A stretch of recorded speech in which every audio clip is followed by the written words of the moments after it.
Hello, my name's Cori, and I'm going to be reading Wandering, the 6th chapter in the story today. And this is with permission of the HarperCollins Christian Publishing. So thank you for allowing us to do this. On the 20th day of the 2nd month of the 2nd year, the cloud lifted from above the tabernacle of the covenant law.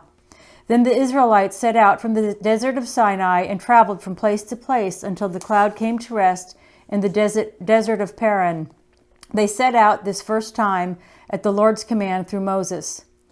The people marched out from their year-long campout near Mount Sinai in organized units, grouped according to the 12 tribes, named after the 12 sons of Jacob.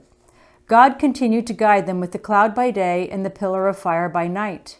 He had rescued his people from slavery, showed them his power, guided their steps, given them his law, and gifted them with his presence. By now, perhaps the people would trust God in his leading, but the Israelites continued to blame God for their hardships. Now the people complained about their hardships in the hearing of the Lord, and when he heard them, his anger was aroused. Then fire from the Lord burned among them and consumed some of the outskirts of the camp. When the people cried out to Moses, he prayed to the Lord, and the fire died down. So that place was called Taberah, because fire from the Lord had burned among them. The rabble with them began to crave other food, and again the Israelites started wailing and said, "If only we had meat to eat! We remember the fish we ate in Egypt at no cost, also the cucumbers, melons, leeks, onions, and garlic. But now we have lost our appetite. We never see anything but this manna." The manna was like a coriander seed and looked like resin. The people went around gathering it and then ground it in a hand mill or crushed it in a mortar. They cooked it in a pot or made it into loaves, and it tasted like something made with olive oil. When the dew settled on the camp at night, the manna also came down. Moses heard the people of every family wailing at the entrance to their tents. The Lord became exceedingly angry, and Moses was troubled, and he asked the Lord, "Why have you brought this trouble on your servant? What have I done to displease you that you put the burden of all these people on me? Did I conceive all these people? Did I give them birth? Why do you tell me to carry them in my arms as a nurse carries an infant to the land you promised on oath to their ancestors? Where can I get meat for these people? They keep wailing to me, 'Give us meat to eat.' I cannot carry all these people by myself. The burden is too heavy for me. If this is how you're going to treat me, please go ahead and kill me, if I have found favor in your eyes, and do not let me face my own ruin." And the Lord said to Moses, "Tell the people, consecrate yourselves in preparation for tomorrow when you will eat meat. The Lord heard you when you wailed, 'If only we had meat to eat, we were better off in Egypt.' Now the Lord will give you meat, and you will eat it. You will not eat it for just 1 day or 2 days or 5, 10, or 20, but for a whole month, until it comes out of your nostrils and you loathe it, because you have rejected the Lord who is among you, and have wailed before him, saying, 'Why did we ever leave Egypt?' But Moses said, 'Here I am among 600,000 men on foot, and you say, I will give them meat to eat for a whole month. Would they have enough if flocks and herds were slaughtered for them? Would they have enough if all the fish in the sea were caught for them?' The Lord answered Moses, 'Is the Lord's arm too short? Now you will see whether or not what I will say comes true for you.' Now a wind went out from the Lord and drove quail in from the sea. It scattered them up to 2 cubits deep all around the camp, as far as a day's walk in any direction. All that day and night and all the next day the people went out and gathered quail. No one gathered less than 10 homers. Then they spread them out all around the camp. But while the meat was still between their teeth and before it was could be consumed, the anger of the Lord burned against the people, and he struck them with a severe plague. Therefore, the place was named Kibroth Hattaavah, because there they buried the people who had craved other food. Though God had dealt harshly with the people's lack of faith, soon there was more trouble in the ranks, this time from Moses' own sister and brother. Miriam and Aaron began to talk against Moses because of his Cushite wife, for he had married a Cushite.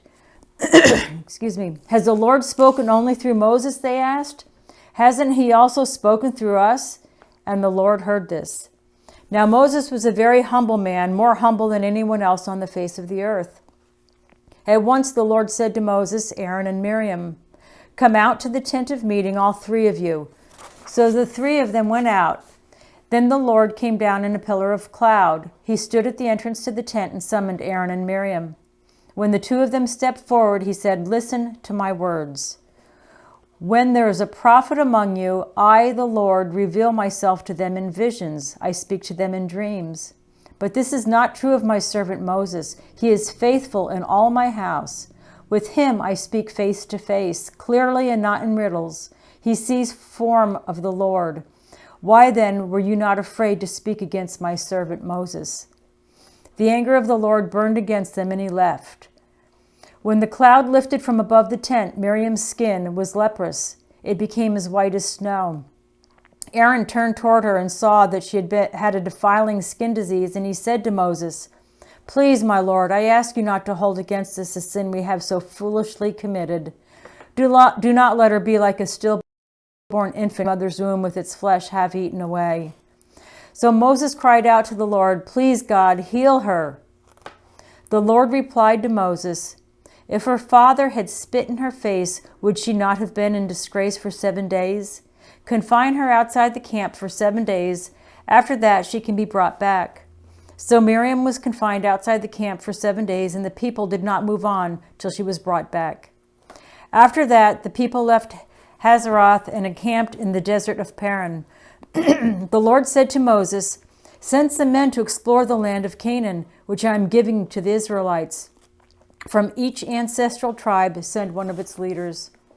When Moses sent them to explore Canaan, he said, "Go up through the Negev and on into the hill country. See what the land is like and whether the people who live there are strong or weak, few or many. What kind of land do they live in? Is it good or bad? What kind of how's the soil? Is it fertile or poor? Are there trees in it or not? Do your best to bring back some of the fruit of the land." It was a season for the first ripe grapes. So they went up and explored the land from the desert of Zin as far as Rehob toward Lebo Hamath.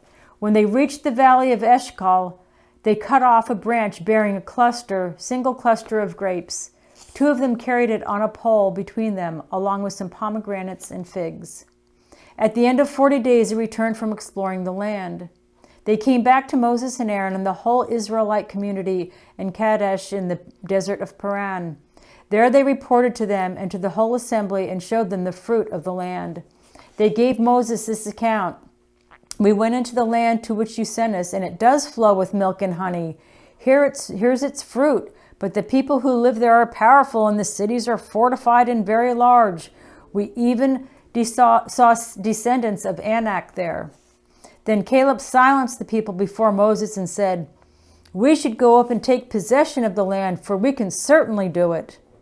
But the men who had gone up with him said, "We can't attack those people. They're stronger than we are."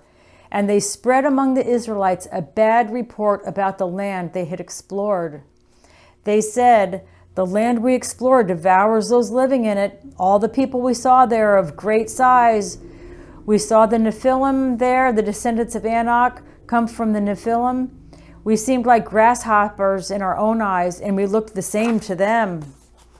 That night, all the members of the community raised their voices and wept aloud. All the Israelites grumbled against Moses and Aaron, and the whole assembly said to them, "If only we had died in Egypt or in this wilderness. Why is the Lord bringing out us to this land only to let us fall by the sword? Our wives and children will be taken as plunder. Wouldn't it be better for us to go back to Egypt?" And they said to each other, "We should choose a leader and go back to Egypt." Then Moses and Aaron fell face down in front of the whole Israelite assembly gathered there. Joshua, son of Nun, and Caleb, son of Jephunneh, who were among those who had explored the land, tore their clothes and said to the entire Israelite assembly, "The land we passed through and explored is exceedingly good. If the Lord is pleased with us, he will lead us into that land, a land flowing with milk and honey, and will give it to us. Only do not rebel against the Lord, and do not be afraid of the people of the land, because we will devour them. Their protection is gone, but the Lord is with us. Do not be afraid of them." But the whole assembly talked about stoning them. Then the glory of the Lord appeared at the tent of meeting to all the Israelites. The Lord said to Moses, "How long will these people treat me with contempt? How long will they refuse to believe in me in spite of all the signs I have performed among them? I will strike them down with a plague and destroy them, but I will make you into a nation greater and stronger than they." Moses said to the Lord, "Then the Egyptians will hear about it. By your power you brought these people up from among them, and they will tell the inhabitants of this land about it. They have already heard that you, Lord, are with these people, and that you, Lord, have been seen face to face, that your cloud stays over them, and that you go before them in a pillar of cloud by day and a pillar of fire by night. If you put all these people to death, leaving none alive, the nations who have heard this report about you will say, 'The Lord was not able to bring these people into the land he promised them on oath, so he slaughtered them in the wilderness.' Now may the Lord's strength be displayed, just as you have declared. The Lord is slow to anger, abounding in love, and forgiving sin and rebellion. Yet he does not leave the guilty unpunished. He punishes the children for the sin of the parents to the third and fourth generation. In accordance with your great love, forgive the sin of these people, just as you have pardoned them from the time they left Egypt until now." The Lord replied, "I have forgiven them as you asked. Nevertheless, as surely as I live and as surely as the glory of the Lord fills the whole earth, not one of those who saw my glory and the signs I performed in Egypt and in the wilderness, but who disobeyed me and tested me 10 times, not one of them will ever see the land I promised on oath to their ancestors. No one who has treated me with contempt will ever see it. But because my servant Caleb has a different spirit and follows me wholeheartedly, I will bring him into the land he went to, and his descendants will inherit it. Since the Amalekites and the Canaanites are living in the valleys, turn back tomorrow and set out toward the desert along the route to the Red Sea." The Lord said to Moses and Aaron, "How long will this wicked community grumble against me? I have heard the complaints of those grumbling Israelites. So tell them, 'As surely as I live, declares the Lord, I will do to you the very thing I heard you say. In this wilderness your bodies will fall, every one of you 20 years old or more who was counted in the census and who has grumbled against me. Not one of you will enter the land I swore with uplifted hand to make your home, except Caleb, son of Jephunneh, and Joshua, son of Nun. As for your children that you said would be taken as plunder, I will bring them in to enjoy the land you have rejected. But as for you, your bodies will fall in this wilderness. Your children will be shepherds here for 40 years, suffering for your unfaithfulness until the last of your bodies lies in the wilderness. For 40 years, 1 year for each of the 40 days you explored the land, you will suffer for your sins and know what it is like to have me against you. I, the Lord, have spoken. And I will surely do these things to this whole wicked community, which is banded together against me. They will meet their end in the wilderness. Here they will die. Grumbling, complaining, plotting, unbelieving, the Hebrews were slow learners. As God declared, the Israelites wandered in the wilderness until the people 20 years old or more at the time had died. The story picks up again nearly 40 years later. The Israelites returned to Kadesh, site of the rebellion that occurred when the spies returned from Canaan. The promised land lies before them again, but by now, most of the people 20 years old or more at the time of that tragic rebellion had died. Sadly, however, the attitude of this generation clearly resembles that of the previous one. In the first month, the whole Israelite community arrived at the desert of Zin, and they stayed at Kadesh. There Miriam died and was buried. Now there was no water for the community, and the people gathered in opposition to Moses and Aaron. They quarreled with Moses and said, "If only we had died when our brothers fell dead before the Lord. Why did you bring the Lord's community into this wilderness that we and our livestock should die here? Why did you bring us up out of Egypt to this terrible place? It has no grain or figs, grapevines, or pomegranates, and there's no water to drink." Moses and Aaron went from the assembly to the entrance to the tent of the meeting and fell face down, and the glory of the Lord appeared to them. The Lord said to Moses, "Take the staff, and you and your brother Aaron gather the assembly together. Speak to that rock before their eyes, and it will pour out its water. You will bring water out of the rock for the community, so they and their livestock can drink." So Moses took the staff from the Lord's presence, just as he commanded him. He and Aaron gathered the assembly together in front of the rock, and Moses said to them, "Listen, you rebels, must we bring you water out of this rock?" Then Moses raised his arm and struck the rock twice with his staff, and water gushed out, and the community and their livestock drank. But the Lord said to Moses and Aaron, "Because you did not trust in me enough to honor me as holy in the sight of the Israelites, you will not bring this community into the land I give you." These were the waters of Meribah, where the Israelites quarreled with the Lord, and where he proved holy among them. The frustration and anger that he had built up in Moses over the last 40 years came to expression. In his rage, Moses struck the rock rather than obeying God's instructions to speak to it. Moses, and evidently Aaron, demonstrated a lack of trust in God and respect for his presence among his people. The consequences were clear. Neither Moses nor Aaron would enter the promised land. As the Israelites continued their march to Canaan, they came to the edge of territory controlled by their distant cousins, the Edomites, descended from Esau, Jacob's brother. But their foreign policy negotiations proved to be difficult. They requested permission for passage, a shortcut across that land. "No way, not without a fight," replied the king of Edom, who promptly sent a large and powerful army to ensure they didn't enter his territory. Thwarted, the Israelites soon had other sad events to attend to. The whole Israelite community set out from Kadesh and came to Mount Hor. At Mount Hor, near the border of Edom, the Lord said to Moses and Aaron, "Aaron will be gathered to his people. He will not enter the land I give the Israelites, because both of you rebelled against my command at the waters of Meribah. Get Aaron and his son Eleazar and take them up Mount Hor. Remove Aaron's garments and put them on his son Eleazar, for Aaron will be gathered to his people, and he will die there." Moses did as the Lord commanded, and they went up to Mount Hor in the sight of the whole community. Moses removed Aaron's garments and put them on his son Eleazar, and Aaron died there on the top of the mountain. Then Moses and Eleazar came down from the mountain, and when the whole community learned that Aaron had died, all the Israelites mourned for him 30 days. When the Canaanite king of Arad, who lived in the Negev, heard that Israel was coming along the road to Atharim, he attacked the Israelites and gathered some of them. Then Israel made this vow to the Lord: "If you will deliver these people into our hands, we will totally destroy their cities." The Lord listened to Israel's plea and gave the Canaanites over to them. They completely destroyed them and their towns, so the place was called Hormah. They traveled from Mount Hor along the route to the Red Sea to go around Edom.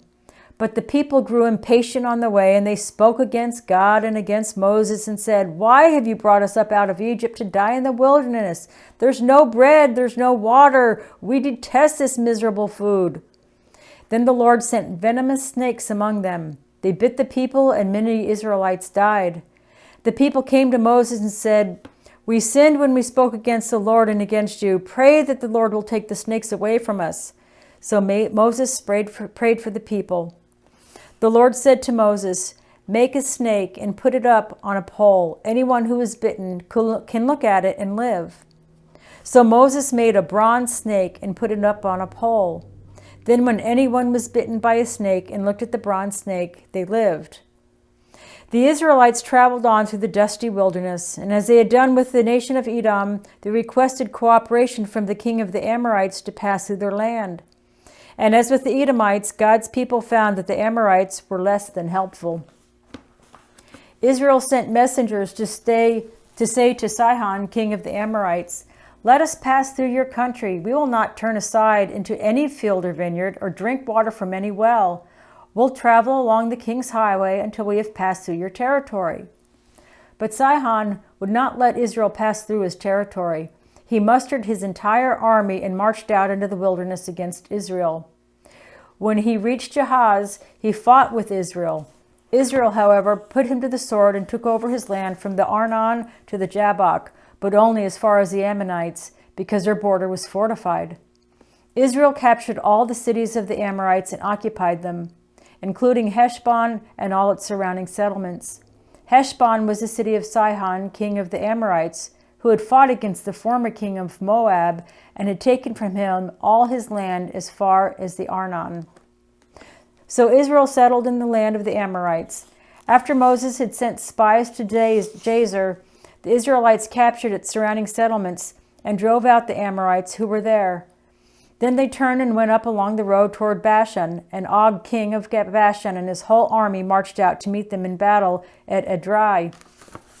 The Lord said to Moses, "Do not be afraid of him, for I have delivered him into your hands along with his whole army and his land. Do to him what you did to Sihon, king of the Amorites, who reigned in Heshbon."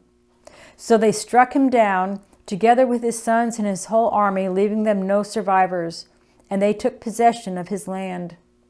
With results such as this, local kings were intimidated by Israel's forces. One king, Balak, ruler of Moab, called on a pagan diviner, Balaam, to curse the Israelites. Caught between assurances of wealth from Balak and God's command not to curse them, Balaam was in a dilemma. He finally mounted his donkey to head out to Moab, but the donkey refused to move. Balaam tried his whip, and the donkey suddenly talked, objecting to unfair treatment. The donkey said, "Did I ever hurt you?" Balaam said, "No." The donkey said, "So why are you whipping me?" Balaam said, "Because you're not moving, you stupid animal." The donkey said, "Open your eyes and see why." Then Balaam saw the angel of the Lord in the road, opposing him. As a result of this strange occurrence, Balaam gained the courage he needed to tell Balak what God wanted him to hear. Israel would be blessed, Moab would be cursed. In the meantime, Moabite women were doing more damage to Hebrew solidarity than Balak's army ever could. While Israel was staying at Shittim, the men began to indulge in sexual immorality with Moabite women who invited them to the sacrifices to their gods. The people ate the sacrificial meal and bowed down before these gods. So Israel yoked themselves to the Baal of Peor, and the Lord's anger burned against them. The Lord said to Moses, "Take all the leaders of these people and kill them and expose them in broad daylight before the Lord, so that the Lord's fierce anger may turn away from Israel." So Moses said to Israel's judges, "Each of you must put to death those of your people who have yoked themselves to the Baal of Peor." Then an Israelite man brought into a camp a Midianite woman right before the eyes of Moses and the whole assembly of Israel while they were weeping at the entrance to the tent of meeting. When Phinehas, son of Eleazar, the son of Aaron, the priest, saw this, he left the assembly, took a spear in his hand, and followed the Israelite into the tent. He drove the spear into both of them, right through the Israelite man and into the woman's stomach. Then the plague against the Israelites was stopped, but those who died in the plague numbered 24,000. The Lord said to Moses, "Phinehas, son of Eleazar, the son of Aaron the priest, has turned my anger away from the Israelites. Since he was as zealous for my honor among them as I am, I did not put an end to them in my zeal. Therefore tell him I am making my covenant of peace with him. He and his descendants will have a covenant of a lasting priesthood, because he was zealous for the honor of his God and made atonement for the Israelites." As the battle for the promised land approached, Moses took a census and discovered that all the Israelites who had rebelled against God's instruction to enter Canaan nearly 40 years earlier had passed away. After all these years, the next generation was finally poised to enter the land. But Moses himself had to face the sad reality of some tough consequences. Then the Lord said to Moses, "Go up this mountain in the Abarim range and see the land I have given the Israelites. After you've seen it, you will be gathered to your people as your brother Aaron was. For when the community rebelled at the waters in the desert of Zin, both of you disobeyed my command to honor me as holy before their eyes. These were the waters of Meribah, Kadesh, in the desert of Zin." Moses said to the Lord, "May the Lord, the God who gives breath to all living things, appoint someone over this community to go out and come in before them, one who will lead them out and bring them in, so the Lord's people will not be like sheep without a shepherd." So the Lord said to Moses, Take Joshua, son of Nun, a man in whom is the spirit of leadership, and lay your hand on him. Have him stand before Eleazar the priest and the entire assembly, and commission him in their presence.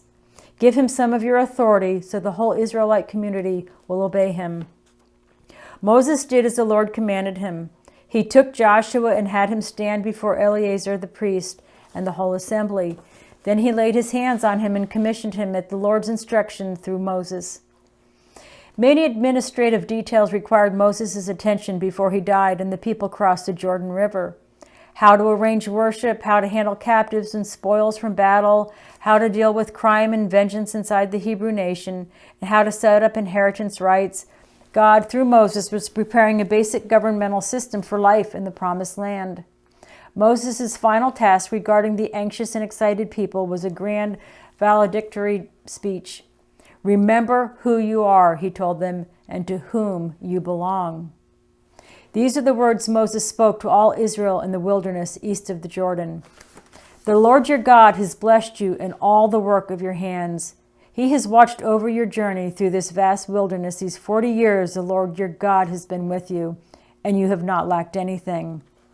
Ask now about the former days, long before your time, from the day God created human beings on the earth. Ask from one end of the heavens to the other. Has anything so great as this ever happened, or has anything like it ever been heard of? Has any other people heard the voice of God speaking out of fire as you have and lived? Has any God ever tried to take for himself one nation out of another nation by testings, by signs and wonders, by war, by a mighty hand and an outstretched arm, or by great and awesome deeds like all of the things the Lord your God did for you in Egypt before your very eyes? You were shown these things so that you might know that the Lord is God. Beside him there is no other. From heaven he made you hear his voice to discipline you. On earth he showed you his great fire, and you heard his words from out of the fire. Because he loved your ancestors and chose their descendants after them, he brought you out of Egypt by his presence and his great strength, to drive out before you nations greater and stronger than you, and to bring you into their land to give it to you for your inheritance, as it is today. Acknowledge and take to heart this day that the Lord is God in heaven above and on the earth below.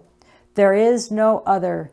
Keep his decrees and commands, which I am giving you today, so that it may go well with you and your children after you, and that you may live long in the land the Lord your God gives you for all time. Hear, O Israel, the Lord our God, the Lord is one. Love the Lord your God with all your heart and with all your soul and with all your strength. These commandments I give you today are to be on your hearts. Impress them on your children. Talk about them when you sit at home and you walk along the road, when you lie down and when you get up. Be careful to follow every command I am giving you today, so that you may live and increase and may enter and possess the land the Lord promised on oath to your ancestors. Remember how the Lord your God led you all the way in the wilderness these 40 years to humble and test you in order to know what was in your heart, whether or not you would keep his commands. He humbled you, causing you to hunger, and then feeding you with manna, which neither you nor your ancestors had known, to teach you that man does not live on bread alone, but on every word that comes from the mouth of the Lord. Your clothes did not wear out, and your feet did not swell during these 40 years. Know then in your heart that as a man disciplines his son, so the Lord your God disciplines you. Hear, O Israel, you are now about to cross the Jordan to go and dispossess nations greater and stronger than you, with large cities that have walls up to the sky. The people are strong and tall, Anakites, and know about them, and you know about them and have heard it said, who can stand up against the Anakites? But be assured today that the Lord your God is the one who goes across ahead of you like a devouring fire. He will destroy them. He will subdue them before you, and you will drive them out and annihilate them quickly, as the Lord has promised you. After the Lord your God has driven them out before you, do not say to yourself, the Lord has brought me here to take possession of this land because of my righteousness. No, it is on account of the wickedness of these nations the Lord is going to drive them out before you. It is not because of your righteousness or your integrity that you're going in to take possession of their land, but on account of the wickedness of these nations, the Lord your God will drive them out before you to accomplish what he swore to your fathers, to Abraham, Isaac, and Jacob. Understand then that it is not because of your righteousness that the Lord your God is giving you this good land to possess, for you are a stiff-necked people. Moses summoned all the Israelites and said to them, your eyes have seen all that the Lord did in Egypt to Pharaoh, to all his officials, and to all of his land. With your own eyes you saw these great trials, those signs and great wonders. But to this day the Lord has not given you a mind that understands, or eyes that see, or ears that hear. Yet the Lord says, during the 40 years that I led you through the wilderness, your clothes did not wear out, nor did the sandals on your feet. You ate no bread and drank no wine or other fermented drink. I did this so that you might know that I am the Lord your God. Now what I am commanding you today is not too difficult for you or beyond your reach. It is not up in heaven, so that you have to ask, who will ascend into heaven to get it and proclaim it to us so that we may obey it? Nor is it beyond the sea, so that you have to ask, who will cross the sea to get it and proclaim to us so we may obey it? No, the word is very near you. It is in your mouth and in your heart, so you may obey it. See, I set before you today life and prosperity, death and destruction. For I command you today to love the Lord your God, to walk in obedience to him, and to keep his commands, decrees, and laws, and then you will live and increase, and the Lord your God will bless you in the land you're entering to possess.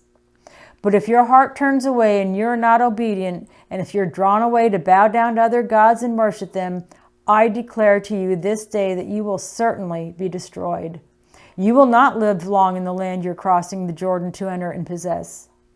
This day I call the heavens and the earth as witnesses against you that I have set before you life and death, blessings and curses. Now choose life, so that you and your children may live, and that you may love the Lord your God, listen to his voice, and hold fast to him. For the Lord is your life, and he will give you many years in the land he swore to give your fathers, Abraham, Isaac, and Jacob. Though Moses often complained that he was not a public speaker, his strong words of encouragement kept the people faithful, focused, and hopeful for many years. Moses knew God well, and he loved the people. That knowledge and love were often expressed in poetic prayers full of lament, joy, passion, and devotion. Then Moses summoned Joshua and said to him in the presence of all Israel, be strong and courageous, for you must go with this people into the land that the Lord swore to their ancestors to give them, and you must divide it among them as their inheritance. The Lord himself goes before you and will be with you. He will never leave you nor forsake you.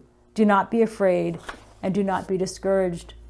On that same day, the Lord told Moses, go up into the Abarim range to Mount Nebo in Moab, across from Jericho, and view Canaan, the land I'm giving the Israelites as their own possession. There on the mountain that you have climbed, you will die and be gathered to your people, just as your brother Aaron died on Mount Hor and was gathered to his people. This is because both of you broke faith with me in the presence of the Israelites at the waters of Meribah Kadesh in the desert of Zin, and because you did not uphold my holiness among the Israelites. Therefore, you will see the land only from a distance, and you will not enter the land I'm giving to the people of Israel. Then Moses climbed Mount Nebo from the plains of Moab to the top of Pisgah across from Jericho. There the Lord showed him the whole land, from Gilead to Dan, all of Naphtali, the territory of Ephraim and Manasseh, all the land of Judah, as far as the Mediterranean Sea, the Negev and the whole region of the valley of Jericho, the city of palms, and as far as Zoar. Then the Lord said to him, this is the land I promised on oath to Abraham, Isaac, and Jacob when I said, I will give it to your descendants. I have let you see it with your eyes, but you will not cross over it. And Moses, the servant of the Lord, died there in Moab, as the Lord had said. He buried him in Moab, in the valley opposite Beth Peor, but to this day no one knows where his grave is. Moses was 120 years old when he died, yet his eyes were not weak, nor his strength gone. The Israelites grieved for Moses in the plains of Moab 30 days, until the time of weeping and mourning was over. Since then, no prophet has risen in Israel like Moses, whom the Lord knew face to face, who did all those signs and wonders the Lord sent him to do in Egypt, to Pharaoh and to all his officials and to his whole land. For no one has ever shown the mighty power or performed the awesome deeds that Moses did in the sight of Israel. Thank you for listening today.